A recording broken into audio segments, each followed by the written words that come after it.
Hi, everyone. Thanks for stopping by and seeing what I'm up to. All right. Now, a lot of my last videos for several months now have been muted. You couldn't hear me. Um, I have other things going on in the house, but I am here doing video reaction, if you will, on our stimulus timing.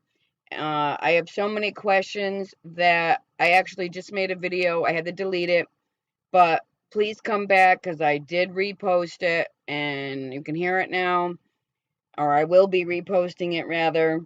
But I have questions and I figured I'd let you into my life a little bit more.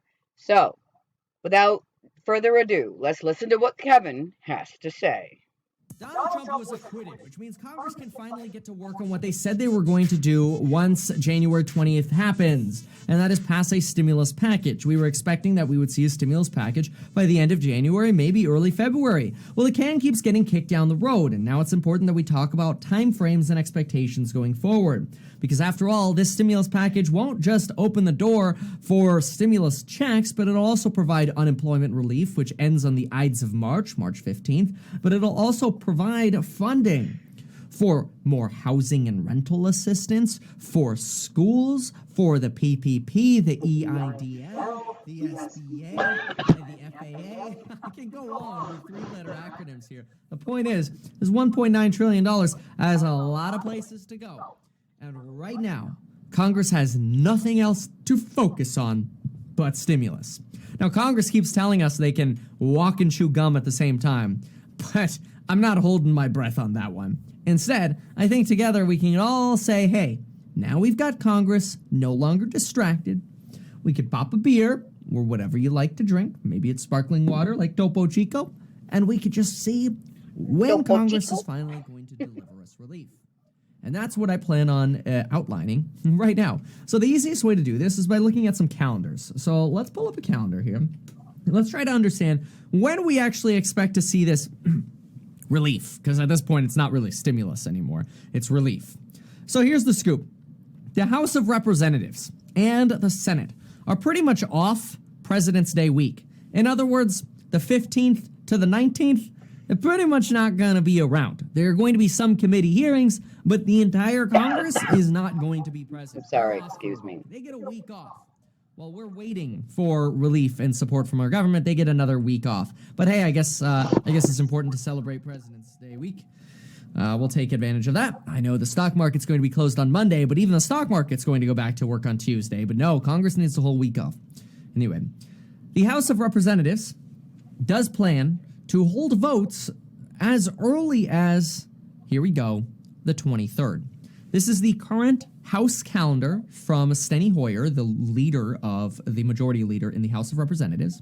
And what we'll see here is, and we're not going to see much happen here, 15th, 16th, 17th, 18th, 19th. These days are pretty much lost. Instead, those will be dedicated towards minor committee meetings, finalizing some details maybe of the stimulus package, and then we'll expect to see a vote in the House of Representatives on the next stimulus package right here on the 23rd or potentially as late as the 26th. So the last week of February is going to be dedicated to getting votes done by the House of Representatives. Now, don't get excited here yet, unfortunately, because we've got to pass the Senate as well. It's really no different than, yay, the HEROES Act passed, and then it goes to die on Mitch McConnell's desk. Instead, what we really want to focus on is what's going to happen in the Senate. So the House of Representatives for the first 2 weeks of March will act. I have to say something. Listen, I was trimming my eyebrows. I ended up having to shave them all the way off and let them regrow back in. They've been a month maybe now, growing back in. Look at his freaking eyebrows. It looks like they were waxed at one point. I can't help but notice how one day he's all like really nice groomed, and then it's like, screw it for 3 or 4 days, and then I'll trim. It's like either you're in it or you're not. Actually be doing committee work. So these first 2 weeks, we're going to see committee work over at the House of Representatives. But these 2 weeks are going to be critical for the Senate because the Senate will be fully in session. The Senate has two choices.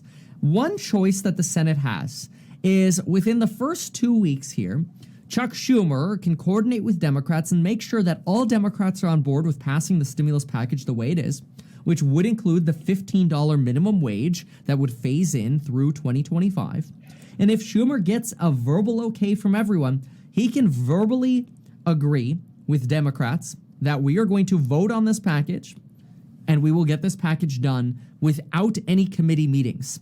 If this happens, I would expect that the stimulus package could get passed as soon as March 5th, which means the stimulus bill would go to Biden to sign probably sometime between the 8th and the 9th. The bill would get signed, and Congress will actually provide relief before the 15th for those on unemployment. So before the Ides of March and before we fall off another cliff, Congress would actually get their act together and pass something before a cliff. Usually they run past the cliff. Now, that is option one. And in option one, I mean, really requiring basically unanimous consent amongst the Democrats, we could probably see stimulus checks start going out in the last week, right here, around the week of the 29th through the 1st and 2nd of April. That's probably when we could see the first deposits with option number one. Unfortunately, I only give option number one about a 15% chance of happening. The reason for that is because you have people like Joe Manchin and Kristen Sinema who say, hey, $15 minimum wage, which, yes, I know is similar to the 15%. I'm double using that 15. You have Kristen Sinema and Joe Manchin saying, you know what, $15 minimum wage? No way, Jose. Let's bring this bill to committee. Okay, if they then in the Senate bring the stimulus bill to committee, what happens? Well, basically, kiss these 2 weeks goodbye. Honestly, probably kiss 3 weeks goodbye. Because in committees, Republicans can raise their hands and offer up any kind of amendment they want for any reason. And every single amendment gets a set amount of time to vote and debate. Other way around, since obviously you would debate and then you would vote. But I think you get the idea. And there are a ton of committees. And so every committee has to go through everyone's amendments. They got to debate them. They got to vote on them. Then they're going to have a new bill, potentially. Maybe they'll amend out the $15. They'll have a new bill. This new bill has to then get negotiated by the House again, which if a bunch of amendments are passed in the Senate and the Senate passes the bill amended, then the bill can go back to the House. The House is going to be doing committee work the first 2 weeks anyway, and they already planning on voting on the 16th, 17th, 18th, and 19th again. They even have votes set for the 22nd through the 25th. And this, by the way, is before they go on a recess, which starts on the 26th and doesn't end. Like, they don't go back to work until the 13th of April. They're literally gone for 2.5 weeks. So there's a big 2.5 week recess at the end of March. That's like, oh, we don't want to go past that. But it is possible that if we go through the committee hearings, we're going to miss a week or two of unemployment. The House agrees or makes modifications, negotiates with the Senate. We see the bill end up getting passed sometime between the 18th and the 26th.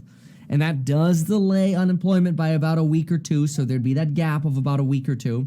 We don't have the text yet to say with certainty that gap would be made up, so that way if you started getting your unemployment again on the 26th or the 2nd of April, that you would be covered for the prior weeks. We don't know that yet, but it is possible that as long as this bill gets passed by the 25th, the last opportunity, if the Senate sends this back to the House with modifications, and the House agrees with them, this bill gets done by the 25th, then we'll probably see stimulus checks arrive sometime around tax day, the 15th or 16th. So my guess is, if I sort of split these odds here, and we say 15% chance, and you know, what do I know? I'm an observer looking, putting all the pieces of the puzzle together. 15% chance of us seeing the stimulus checks in March or potentially the first couple days of April. This would be if Chuck Schumer is able to get this bill done without going through committee. If this goes through committees and we get a bunch of amendments, we end up getting the $15 minimum wage removed, and the House ends up having to have another vote on these changes, it's possible it could get done on time. It would have to get voted on the 12th, or maybe they'd vote on the 13th or 14th on the weekend right here. It's possible, but I wouldn't be surprised if the House ends up taking a few more days and we really don't see this bill get passed until, again, that period of time between the 19th and 26th. It's kind of where we stand right now. So again, 15% chance of us seeing this at the end of March. Oh, God. Or potentially the first couple days of April. Probably more like an 85% chance that this really comes the somewhere around the end of the first week. So somewhere around April 9th. That's probably the beginning of the second week there to the 16th, right around there.